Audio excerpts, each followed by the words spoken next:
പിതാവിൻ്റെയും പുത്രൻ്റെയും പരിശുദ്ധാത്മാവിൻ്റെയും നാമത്തിൽ ആമേൻ. എൻ്റെ പ്രിയപ്പെട്ടവർ, ഇന്ന് നവംബർ 24-ാം തീയതിയാണ്, ഞായറാഴ്ച. ശരിക്കും പറഞ്ഞ നിങ്ങളുടെ ഈ അനുദിന അനുഗ്രഹ പ്രാർത്ഥന വ്യൂവേഴ്സ് കുറവാണ്. അപ്പോൾ നിങ്ങൾ രാവിലെ പള്ളിയിൽ പോയിട്ടാണ്, പക്ഷേ എന്തായാലും ശരിയെ തിരിച്ചു വരുമ്പോൾ നിങ്ങളത് കൂടുകയും ലിങ്ക് പോകാതിരിക്കാൻ നോക്കണം, മറ്റുള്ളവർക്ക് ഷെയർ ചെയ്യുകയും ചെയ്യണം. Okay, let us come to the prayer.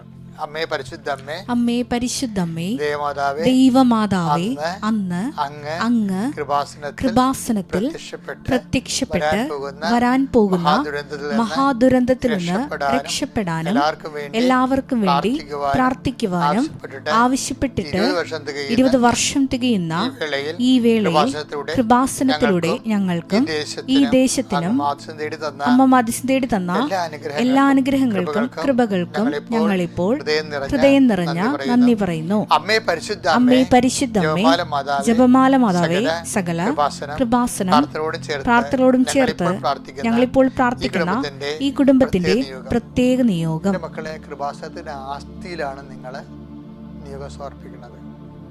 നമുക്ക് 33 കൊല്ലത്തെ അഖണ്ഡ ജപമാലയും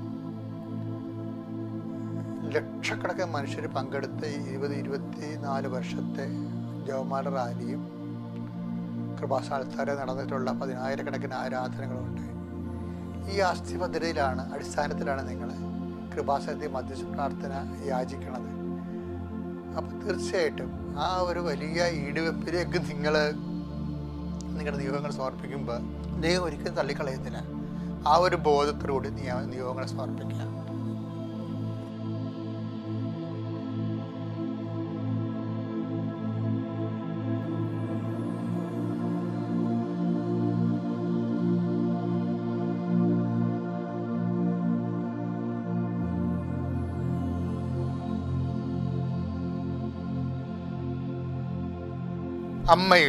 അമ്മയുടെ പ്രത്യക്ഷീകരണത്തിന്റെ ഈ ദ്വാദശക വേളയിൽ ഞങ്ങൾക്ക് സാധിച്ചു തരുവാൻ കനിയണമേ.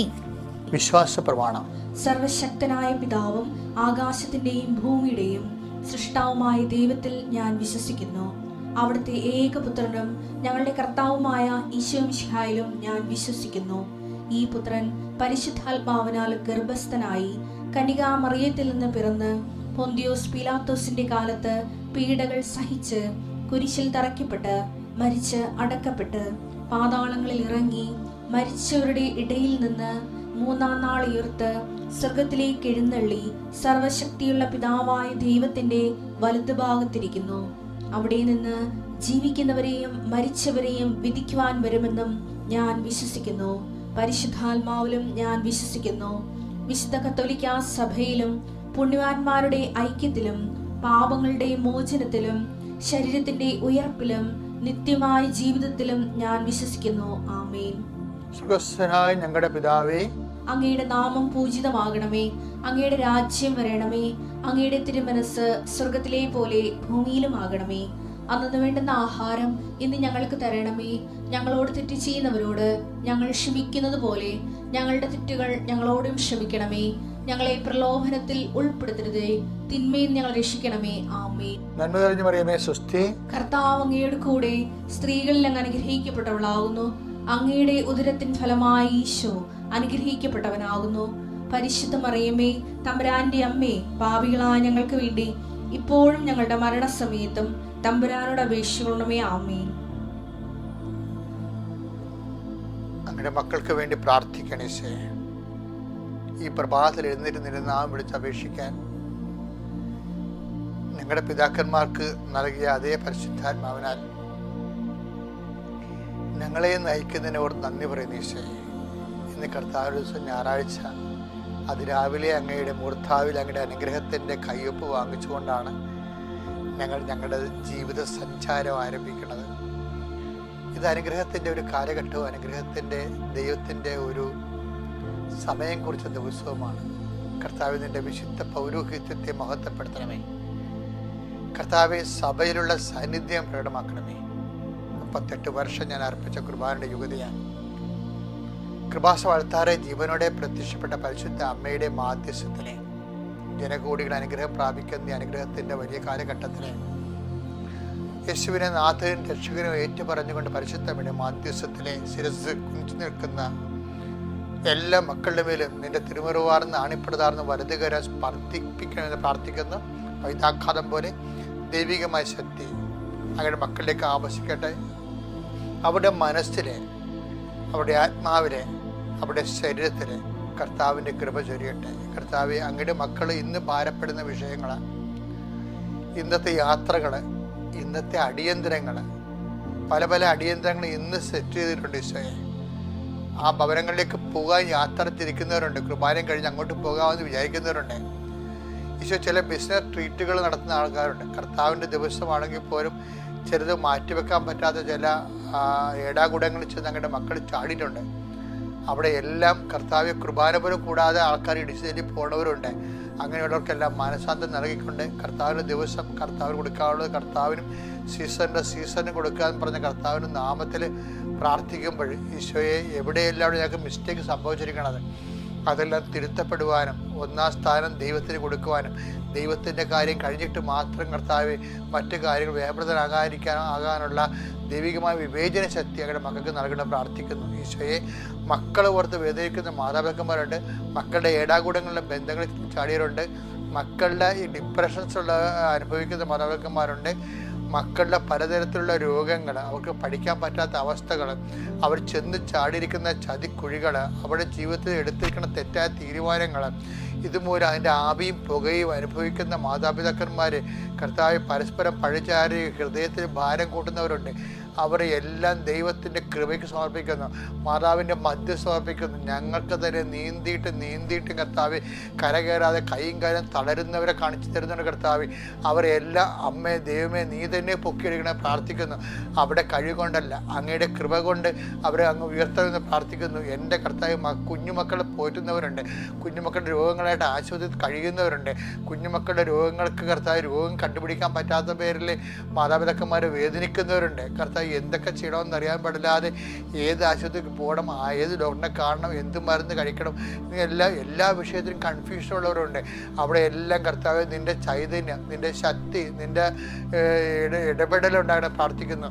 എൻ്റെ കർത്താവിൻ്റെ ഉന്നതമായ നാമത്തെ ജീവിത പ്രാരാബ്ദങ്ങളിലും ജീവിത ഭാരങ്ങളിലും സഹായമില്ലാതെ വിഷമിക്കുന്നവർ, സന്ധിപ്പില്ലാതെ വിഷമിക്കുന്നവർ കർത്താവെ, അവർ തന്നെ കർത്താവ് ആശ്രയം വെച്ചേക്കുന്നവർ അവർ ചതിക്കപ്പെടുകയും അതേസമയം തന്നെ കർത്താവെ അവർ ഒരു ഗൗരവവും പരിടവുമില്ലാതെ വിഷമിക്കുകയും ചെയ്യുന്ന മക്കളെ ഇന്ന് നീ സംരക്ഷിക്കണം, ഇന്ന് നീ ഏറ്റെടുക്കണം കർത്താവിൻ്റെ. കാരണം അവർക്ക് ആവശ്യിക്കുകയും എൻ്റെ കർത്താവിൻ്റെ ഉന്നതമായ നാമത്തിൽ മാതാവിൻ്റെ മധ്യസ്ഥത്തിൽ അവരെ വിടുവിക്കുകയും ചെയ്യേണ്ട വിടുതലിൻ്റെ അനുഭവങ്ങൾ അവർക്ക് ഓരോ ദിവസവും അനുഭവപ്പെടാൻ ഇന്നത്തെ ദിവസത്തെ അങ്ങ് പ്രത്യേകം അനുഗ്രഹിക്കണമേ.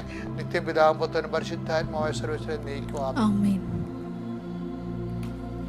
പ്രിയപ്പെട്ടവരെ, നമ്മൾ ഇന്ന് വായിക്കുന്ന വചനം 65 65 അധ്യായം 8-ാമത്തെ വാക്യമാണ്. കർത്താവ് അരുൾ ചെയ്യുന്നു, കർത്താവ് അരുൾ ചെയ്യുന്നു, മുന്തിരിക്കുലയിൽ വീഞ്ഞ് കാണുമ്പോൾ അത് നശിപ്പിക്കരുത്, അതിൽ ഒരു വരം ഉണ്ട് എന്ന് പറയുന്നത് പോലെ എന്റെ ദാസർക്ക് വേണ്ടി ഞാനും പ്രവർത്തിക്കും. അവരെ എല്ലാവരെയും ഞാൻ നശിപ്പിക്കുകയില്ല. എന്റെ പ്രിയപ്പെട്ടവരെ, ശരിക്കും ഞാൻ ഇത്രയും വചനങ്ങളൊക്കെ വായിച്ചെങ്കിലും ഈ ഐസയ 65:8 പെട്ടെന്ന് എൻ്റെ മനസ്സിന് ക്ലിക്കായത് എന്താണെന്ന് അറിയാമോ? ഓരോ മുന്തിരിയിലും ഓരോ വരമുണ്ടെന്നാണ്. അപ്പം നമ്മൾ ക്രോധത്തിന് മുന്തിരിപ്പഴങ്ങളെന്നൊക്കെ പറഞ്ഞ സാഹിത്യത്തിൽ നമ്മൾ പുസ്തകങ്ങൾ വായിച്ചിട്ടുണ്ട്. ബൈബിളിലെ ഒരു ഫ്രേസാണത്. പക്ഷെ അതേസമയം മുന്തിരി നന്മയുടെയും അതുപോലെ സമൃദ്ധിയുടെയും അബൻഡൻസിൻ്റെയും മാത്രം പ്രതീകമല്ല. വിഷലിപ്തമായ എല്ലാ ജീവിതാനുഭവങ്ങൾക്കും മുന്തിരി തന്നെയാണ് ഫലം. മുന്തിരിയാണ് ഒരു പ്രതീകമാക്കി വെക്കണത്. മുന്തിരി ദുഃഖത്തിൻ്റെയും ക്രോധത്തിൻ്റെയും അതുപോലെ തന്നെ പലതരത്തിലുള്ള മനുഷ്യൻ അനുഭവിക്കുന്ന നെഗറ്റീവ് ഫീലിങ്സിൻ്റെ ഒക്കെ ഒരു പ്രതീകം കൂടിയാണ് മുന്തിരി. അതറിയണമെങ്കിൽ നമ്മൾ നിയമാവർത്തന പുസ്തകം 32 വായിച്ചേ. അവരുടെ മുന്തിരി സോദോമിലെയും ഗൊമോറയിലെയും വയലുകളിൽ വളരുന്നു. അതിന്റെ പഴങ്ങൾ വിഷമയമാണ്. കുലകൾ തിക്തവും. അവരുടെ വീഞ്ഞ് കരാളസർപ്പത്തിന്റെ വിഷമാണ്. അതായത് ചില അനുഭവങ്ങള് വ്യക്തികളിൽ നിന്ന് നമ്മൾക്ക് വിഷമയമായ അനുഭവങ്ങൾ കിട്ടും. കാരണം വിഷം എന്ന് വെച്ചാൽ നമ്മുടെ ശരീരത്തിൽ ചെന്ന് കഴിഞ്ഞാൽ ഉടനെ നമുക്ക് ഒരു ഫെയിൻറ്റിങ് ഉണ്ടാകും, ചിലപ്പോൾ മരിച്ചു പോകും. അതുപോലെ ചില ആൾക്കാരുടെ വർത്തമാനങ്ങൾ, ചില ആൾക്കാരുടെ ചെയ്തികൾ, പാരവെപ്പുകൾ, സൂചിവെപ്പുകൾ, പലതരത്തിൽ ചതിപ്രയോഗങ്ങൾ നമ്മളെ കൊണ്ട് ഇന്ന ആൾക്കാർ ഇന്ന സ്ഥലത്ത് അത് അങ്ങനെ പറഞ്ഞാൽ മതിയെന്ന് പറഞ്ഞുകൊണ്ട് നമ്മൾ പോസിറ്റീവായിട്ട് പറയും. പക്ഷെ പറഞ്ഞു കഴിയുമ്പോൾ നമ്മൾ പ്രതിയാകും. അങ്ങനത്തെ വിഷം പുരട്ടിയ ഒത്തിരി അനുഭവങ്ങളുണ്ടാകും. അപ്പം നമ്മളോർക്കും നമ്മൾക്കെന്തോ കാലക്കേടാണ്, സമയദോഷമാണ് എന്നൊക്കെ പറഞ്ഞിട്ട് നമ്മൾ തന്നെ ചെല്ലുന്നിടമെല്ലാം പാതാളമാണല്ലോ, നമുക്ക് തന്നെ വരുന്നവരും പോണവരും എല്ലാം ഇതുപോലെ നമുക്ക് പണിയും ഭാര്യമായിട്ട് മാറുകയാണല്ലോ, എന്തൊരു ജീവിതം എന്നൊക്കെ തോന്നുന്നു. പക്ഷേ എൻ്റെ മക്കളെ, നിങ്ങൾ ഇങ്ങനെയാണ് പോകണമെന്നുണ്ടെങ്കിലും കർത്താവിൻ്റെ വചനം ഞാൻ തമ്മിൽ യോജിപ്പിക്കാൻ ഞാൻ ആഗ്രഹിക്കുകയാണ്. പരിശുദ്ധാത്മാവിൽ എന്താണ് എങ്ങനെ വിഷലിപ്തമായ ഒരു അനുഭവത്തിലൂടെ കടന്നു പോകണമെന്നുണ്ടെങ്കിലും അത് നീ ശപിച്ച് തള്ളരുത്. എന്താ കാര്യം? അത് ഒരു മുന്തിയിലൊരു വരമുണ്ടെന്നാണ് പറഞ്ഞത്. അതായത് നിന്നെ ക്ഷമ പഠിപ്പിക്കാൻ, നിന്നെ ക്ഷമ, ദയ, നന്മ, വിശ്വസ്തത. കർത്താവ് എന്താ പറയണത്? നിങ്ങളെ ദ്രോഹിക്കുന്നവർ നിങ്ങൾ ആശീർവദിക്കുക മാത്രമേ ചെയ്യാവൂ. എന്താ കാര്യം? നീ ആശ്രയിക്കുന്നത് നിന്നെ ഒരിക്കലും അവരുടെ വർത്തമാനങ്ങൾ കൊണ്ടോ അവരുടെ പെരുമാറ്റങ്ങൾ കൊണ്ടോ നിന്നെ ചതിക്കാൻ പറ്റത്തില്ല. കാര്യം നീ വിശ്വസിക്കുന്ന ആരിലാണ്? മരിച്ചു ഉയർന്നേറ്റ നിന്റെ കർത്താവിലാണ് വിശ്വസിക്കുന്നത്. അപ്പോഴേ എത്ര തിക്താനുഭവങ്ങളായാലും ശരി, കർത്താവിൽ വിശ്വസിക്കുന്നവർക്ക് അത് നന്മയുടെ അനുഭവങ്ങളാക്കാൻ ദൈവത്തിന് കഴിയും. അതാണ് എൻ്റെ വിഷയം. അതാണ് മുന്തിരിലൊരു വരവുണ്ടെന്ന് പറയണത്. വിഷലിപ്തമായ അനുഭവങ്ങളാക്കി നമുക്ക് കിട്ടണത്. എനിക്കങ്ങനെ കുറേ അനുഭവങ്ങൾ കിട്ടിയിട്ടുണ്ട്. വിശ്വസിക്കുന്നവരും അതുപോലെ തന്നെ നമ്മളെ വെറുക്കുന്നവരുണ്ട്. കാരണം ദൈവത്തിൻ്റെ ജോലി ചെയ്യുമ്പോൾ ഒരു പറ്റം ആൾക്കാർ നമ്മൾ വെറുക്കും. അത് നേരം ദൈവത്തിൻ്റെ ജോലിയെ തകർത്ത് കളയാൻ വേണ്ടി കിംവദന്തികളും പലതരത്തിലുള്ള ചതികളും നമ്മളെ സഭയുടെ സ്ഥാപനങ്ങൾ, സഭയുടെ വക്താക്കളെ തന്നെ എടുത്തുകൊണ്ട് നമുക്കെതിരെ തിരിക്കുന്ന അനുഭവങ്ങളൊക്കെ ഉണ്ടാകും. അങ്ങനെയൊക്കെ ഉണ്ടാകുമ്പോഴും കർത്താവ് പറയുന്നത് എന്താണ്? നിനക്ക് പ്രത്യാശ ഉണ്ടാകണം. കാര്യം അതെന്താണ്? അതിനെയൊക്കെ വിഷത്തെ വരമാക്കാൻ കർത്താവിന് കഴിയും. അതാണ് അതിൻ്റെ സബ്ജക്റ്റ്. എല്ലാ വിഷയത്തെയും വരമാക്കാൻ കർത്താവിന് കഴിയും. അപ്പം നീ വിഷയത്തിലല്ല വിശ്വസിക്കേണ്ടത്. അതിലൂടെ നിനക്ക് ഉരുത്തിരിഞ്ഞ് വരുമ്പോൾ നിൻ്റെ കർത്താവിന് നാമത്തിൽ ഇത് അക്സെപ്റ്റ് ചെയ്ത് അവരെ സ്നേഹിച്ച്, അവരെ സന്ധിച്ച്, അവരെ ആശീർവദിച്ച് പറയുമ്പോൾ കർത്താവിൻ്റെ വാഗ്ദാനങ്ങളിലുള്ളതാണ് അത് വരമാക്കി മാറ്റാൻ കഴിയുമെന്ന്. അതുകൊണ്ട് തന്നെ ഒരു വിഷമത്തിന് നീ നിരാശപ്പെടരുത്. മറിച്ച് എൻ്റെ കർത്താവ് അതിലൂടെ ഒരു വരം വെച്ചിട്ടുണ്ട് എന്ന് മനസ്സിലാക്കിക്കൊണ്ട് ആ വരത്തെ ലക്ഷ്യമാക്കിക്കൊണ്ട് വേണം നീ അതിനെ സമീപിക്കാൻ. അതുകൊണ്ട് നിരാശരാകരുത്. ഇങ്ങനെയുള്ള സാഹചര്യത്തിൽപ്പെട്ട് വിഷമിക്കുന്നവർ സങ്കടപ്പെടുകയോ വെറുപ്പ് കാണിക്കുകയോ അവരെ അവോയ്ഡ് ചെയ്യുകയൊന്നും ചെയ്യരുത്. Let there be. കർത്താവ് പറഞ്ഞല്ലേ, അത് കൊയ്ത്തുകാലം വരെ അതവിടെ നിൽക്കട്ടെ എന്നല്ല ഈശോ പറഞ്ഞത്. അല്ല കളകൾ പറിച്ച് കളയാനാണ് പറഞ്ഞത്. കളകൾ അതിൻ്റെ ടൈം ആകുമ്പോൾ കർത്താവ് തന്നെ പറിച്ച് മാറ്റിക്കൊള്ളും നിൻ്റെ ജീവിതത്തിൽ നിന്ന് എന്നല്ലേ ഈശോ പറഞ്ഞത്. അത് നീ തന്നെ പറിച്ച് കളയാൻ ചെന്നൊരു അവസാനം പ്രതിയാകേണ്ട കാര്യമില്ല. എൻ്റെ ടൈം ആകുമ്പോൾ അതിനെ അനുഭവിച്ചിരിക്കുന്ന ടൈം വരെ അത് അവിടെ നിൽക്കും.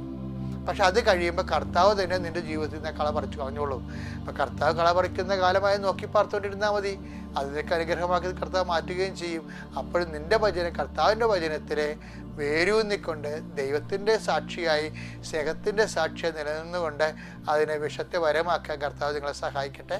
പിതാവിൻ്റെയും പുത്രൻ്റെയും പരിശുദ്ധാത്മാവിൻ്റെയും നാമത്തിൽ.